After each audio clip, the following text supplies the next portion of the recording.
Dear students, let us interpret IR spectra of ethyl bromide,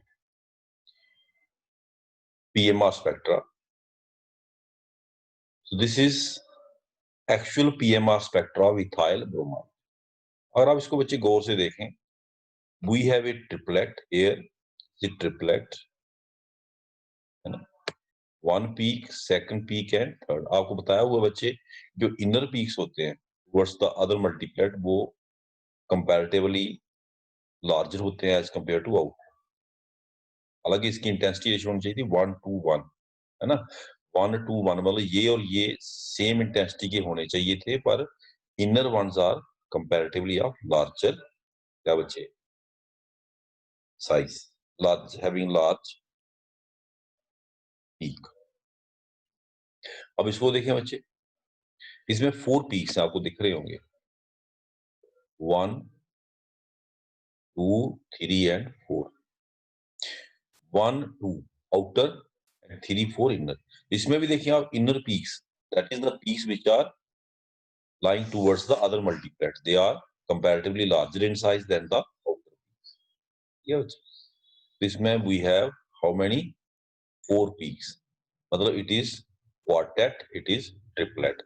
Quartet की जो intensity ratio होती है 1, 3, 3, 1, 1, 3, 3, 1। मतलब ये दो सेंटर वाले हैं, इनकी इंटेंसिटी रेशियो इंटेंसिटी सेम होनी चाहिए थी, और ये आउटर है इनकी सेम होनी चाहिए थी, लेकिन आपने देखा इसको इससे कंपेयर करें तो आप देखें this peak is bigger one.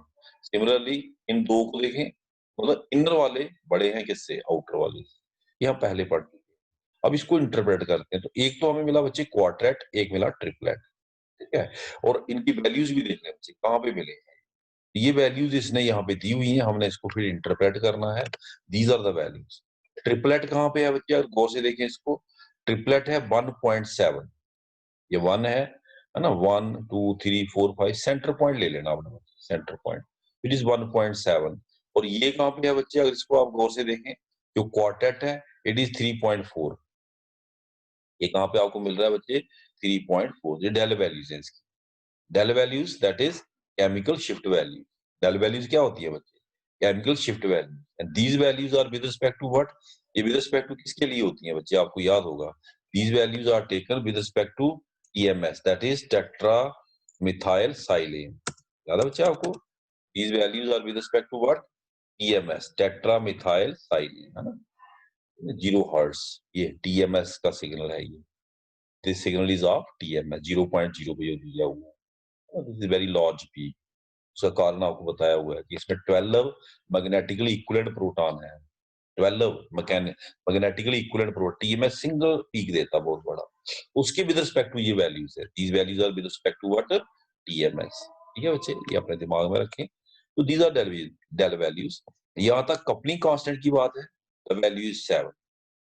आपने प्रीवियस वीडियो में पढ़ा था कि जो म्यूचुअली कपल्ड प्रोटॉन्स होते हैं, म्यूचुअली कपल्ड, इथाइल ब्रोमाइड में क्या है बच्चे, इथाइल ब्रोमाइड में these are mutually coupled proton, CH3 CH2। CH2 किसकी स्प्लिटिंग कर रहा है बच्चे, CH3 प्रोटॉन की, और CH3 किसकी कर रहा है, CH2।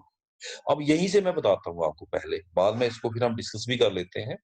यहीं से बताता हूं कि क्वार्टेट किसका है और ट्रिपलेट किसका है। कौन सा प्रोटॉन का सिग्नल ट्रिपलेट में स्प्लिट हो रहा है, कौन से प्रोटॉन का क्वार्टेट में। अगर आप गौर से देखें बच्चे, CH3 के सिग्नल को कौन स्प्लिट कर रहा है, CH2। कितने प्रोटॉन है, 2 प्रोटॉन, n+1 रूल लगाएं। It mean the signal of CH3 proton split into 3। कितने में स्प्लिट होगा बच्चे, 3 में। Similarly signal of CH2 proton split into 4। 4 कैसे, इसके सिग्नल को किसने स्प्लिट किया बच्चे, CH2 प्रोटॉन के सिग्नल को किसने स्प्लिट किया, it's signal is split by the spin combination of CH3 protons। with the 3 protons we have 4 probabilities of spin combination। the intensity ratio 1, 3, 3, 1 पढ़ा है आपने। तो ये जो क्वार्टेट है, अंडरस्टूड है बच्चे, ये जो क्वार्टेट है it is due to B type protons, लिखा भी है ऊपर, ये देखिए।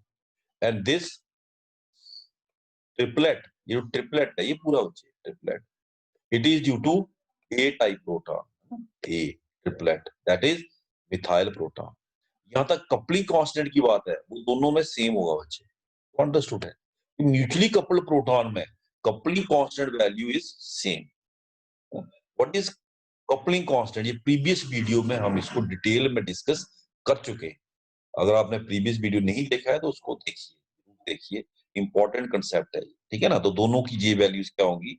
सेम। ठीक है बच्चे, तो ये बच्चे आ गया क्या कि हमारे सिग्नल जो आए। अब क्वेश्चन राइज होता है, एक क्वेश्चन और है कि जो हमारे केमिकल शिफ्ट वैल्यूज हैं, केमिकल शिफ्ट वैल्यूज है ना,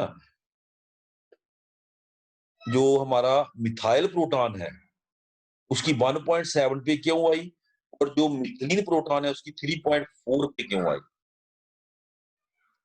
एक कंपैरेटिवली अपर फील्ड है 1.7, अपर फील्ड टूवर्ड्स क्या? पीएमएस। एक कंपैरेटिवली थोड़ा सा क्या है? Down field. ठीक है बच्चे, तो let us explain it. Bromine के माइनस आई इफेक्ट की वजह से है, ठीक है ना बच्चे। ब्रोमीन के किसके इफेक्ट की वजह से? माइनस आई इफेक्ट की वजह से। आपको पता है ब्रोमीन का माइनस आई इफेक्ट क्या करेगा? वो सबसे, ब्रोमीन किससे जुड़ा है बच्चे? CH2 से। तो जो इसका माइनस आई इफेक्ट है वो इलेक्ट्रॉन विथड्रॉ करेगा किससे बच्चे? CH2। Electron density around CH2 क्या हो जाएगी? कम। इलेक्ट्रॉन डेंसिटी अराउंड CH2 क्या हो जाएगी? कम। और there will be less shielding, less shielding होगी। तो लेस शील्डिंग से सिग्नल किधर जाएगा बच्चे? Rightly down.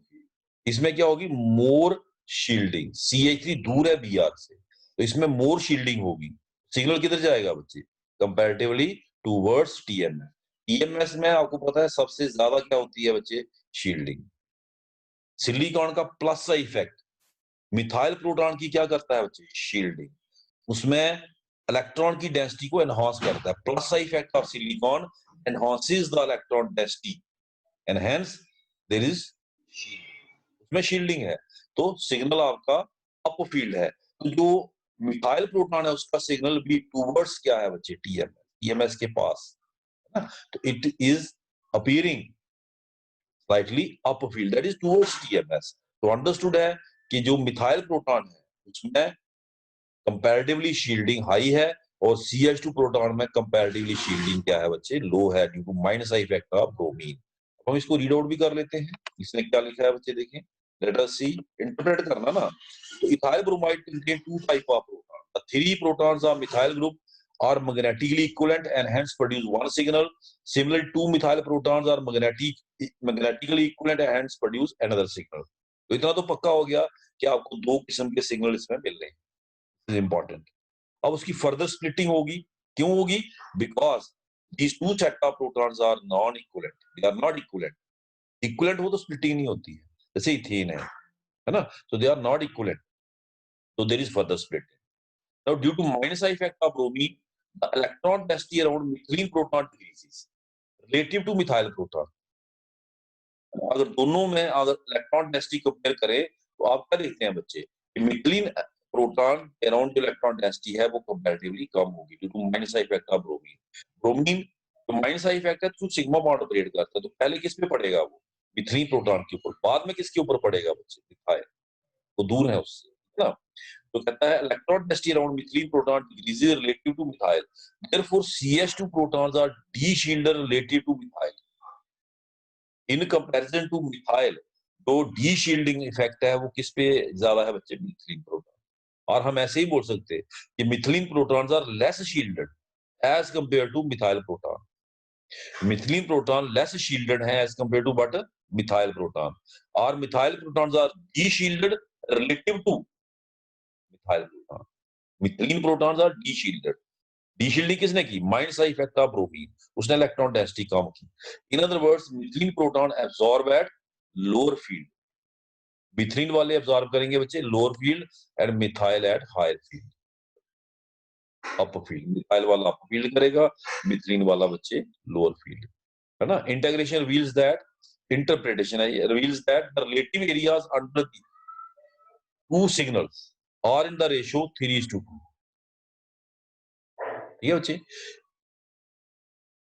integration reveals that relative areas under these two signals are in the ratio 2:3:1, thereby confirming that high field signal at del 1.7 is due to 3 methyl proton। ये बच्चे तो देखना, वापस चलते हैं, इसको देखते हैं। ये जो आप देखें, जो ए है, इसका जो एरिया अंडर द पीक ज्यादा है, एरिया अंडर द पीक ज्यादा है। इसका मतलब साफ है कि यहाँ पे नंबर ऑफ प्रोटॉन ज्यादा है, नंबर ऑफ प्रोटॉन्स क्या है बच्चे, ज्यादा है ना। इसका मतलब साफ है कि ये जो ट्रिपलेट है वो किसका है, मिथाइल प्रोटॉन का। इससे ही पता चलता है एरिया अंडर द पीक्स, ठीक है ना, एज कंपेयर टू दिस। तो आपने क्या देखा बच्चे, ये दिखा रहे हैं यहाँ पे कि integration reveals that relative areas under the two signals are in the ratio 3:2, thereby confirming that high field signal at del 1.7, this point, ये वाला high field signal at del 1.17 is due to 3 methyl protons, and low field signal at del 3.4 is due to methylene protons। ठीक है बच्चे, क्योंकि उसमें 2 proton, उसमें 3 है, ठीक है ना। तो जो इंटेंसिटी एब्जॉर्प्शन होगी वो ज्यादा किसमें होगी, 3 प्रोटॉन में। तो जिसकी वजह से जो एरिया अंडर द सिग्नल्स है वो किसमें ज्यादा होगा, 3 में। 3:2 रेशियो है, 3 प्रोटॉन 2 प्रोटॉन। 3 वाला किसका है बच्चे, मिथाइल प्रोटॉन का। 2 वाला किसका है, मिथाइल प्रोटॉन का, ये ना बच्चे। Further due to presence of 2 protons on the adjacent, ये मैंने आपको पहले बता दिया, क्लियर कर दिया था। 2 protons on the adjacent methylene group, the signal due to methyl proton is split into 1-to-1 triplet।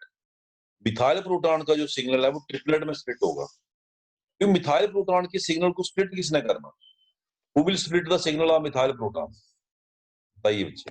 Methyl proton के सिग्नल को स्प्लिट करना किसने बच्चे, मिथाइल। n+1 रूल लगाएं, 2 प्रोटॉन है, 2+1 दैट इज 3, तो this signal split into, triplet किसकी वजह से है, मिथाइल की वजह से, ये बच्चे। This is in accordance with n+1, ठीक है ना। Similarly signal due to methyl proton, methyl proton के सिग्नल को किसने स्प्लिट करना है, मिथाइल। फिर n+1 रूल लगाएं, कितने स्प्लिट होगा, 4 में। इंटेंसिटी रेशियो क्या होगी, 1:3:1 quartet. Further, it is found that spacing of peaks, coupling constant within 3 lines of the triplet and 4 lines of the quartet is same. Coupling constant between 3 lines of what, triplet, ये spacing बची, ये spacing between the peaks, ऐसे draw करें, spacing between the peaks, peaks के बीच में जो spacing है, 3 लाइंस ऑफ ट्रिपलेट, ये स्पेसिंग आपको पता है, this is called as coupling constant, J से डिनोट करते हैं। So spacing between the peaks of triplet and that of quartet is same with J value equal to 7 hertz. J value कितनी है बच्चे, 7। तो हम सम अप कर सकते हैं ये बच्चे, डायग्रामेटिकली इसको शो कर सकते हैं। Everything clear in the diagram, ठीक है। तो ये आपका है CH2 का, CH3 का सिग्नल स्प्लिट होगा ट्रिपलेट में, किसने स्प्लिट किया, मैं फिर से इसको करूंगा कि आपको बेहतर अंडरस्टैंडिंग हो जाए, है ना बच्चे। जो CH3 है इसके सिग्नल को किसने स्प्लिट किया, CH2 ने। n+1 रूल लगाए, 2 प्रोटॉन है मतलब किसने में स्प्लिट होगा, 3 में। इंटेंसिटी रेशियो क्या होगा, 1:1। इंटेंसिटी रेशियो किस पे डिपेंड करता है, spin combination of CH2 proton, है ना। इसी तरह से CH2 के प्रोटॉन को, के सिग्नल को किसने स्प्लिट किया, CH3 ने। कितने प्रोटॉन है, 3, 3+1 दैट इज 4 में स्प्लिट होगा। इंटेंसिटी रेशियो क्या होगा, 1:3:1 क्वार्टेट। इसकी डेल वैल्यू क्या होगी बच्चे, 1.7, इसकी डेल वैल्यू क्या होगी बच्चे, 3.4। लो फील्ड हाई फील्ड क्यों आए, डिफरेंस क्यों आया, वो मैंने आपको पहले बता दिया। ब्रोमीन मेजर रोल प्ले कर रहा है इनकी पोजीशन को डिसाइड करने में, माइंड साइड इफेक्ट की वजह से। कपलिंग कांस्टेंट दोनों की केस में क्या है बच्चे, सेम। और जो एरिया अंडर द पीक्स है, एरिया अंडर द पीक्स है, वो किस रेशियो में होगा बच्चे, पहले बताया, it will be in the ratio of what, ये किस रेशियो में होगा, ratio 3:2, 3:2, 3 for methyl proton, 2 for methylene proton. 3 proton है तो अंडरस्टूड है, signal will be more intense, peaks will be large, ठीक है ना बच्चे। As compare to what methylene proton. तो एरिया अंडर द कर्व इनका रेशियो क्या होगा बच्चे 3:2। ये भी पता चलता है बच्चे ये कौन सा सिग्नल कौन से प्रोटॉन का है। तो this is how we interpret. मैंने इसमें सभी जो इसके पॉइंट्स थे वो कवर किए। किस किस तरीके से हम पहचान कर सकते हैं, एरिया अंडर द कर्व देख के पहचान कर सकते हैं, सिग्नल कितने में स्प्लिट हुआ वो देख के पहचान कर सकते हैं, है ना। सिग्नल किसका अप फील्ड आया किसका डाउन फील्ड आया, एनवायरनमेंट को देख के पहचान कर सकते हैं। जैसे ब्रोमीन यहाँ पे लगा है, ब्रोमीन एक मॉलिक्यूल हम अच्छे तरीके से अंडरस्टैंड कर लेंगे बच्चे, तो नेक्स्ट मॉलिक्यूल्स को अंडरस्टैंड करने में और आसानी होगी। तो आपको पता है ब्रोमीन का माइनस आई इफेक्ट CH2 पे क्या कर रहा है बच्चे, डी शील्डिंग। डी शील्डिंग का मतलब है सिग्नल स्लाइटली किधर जाएगा बच्चे, डाउन फील्ड, है ना। और शील्डिंग हो तो स्लाइटली अप फील्ड। तो methyl protons are comparatively more shielded than what CH2, so their signal appears slightly upfield। तो इससे ही पता चलता है, एवरीथिंग इज क्लियर। तो बच्चे याद रखें, तो ये सिग्नल किसका है, this is due to methyl proton, है ना। एंड ये जो क्वार्टेट है ये किसका है बच्चे, this is due to methylene proton. This is how we interpret the signal. Thank you बच्चे।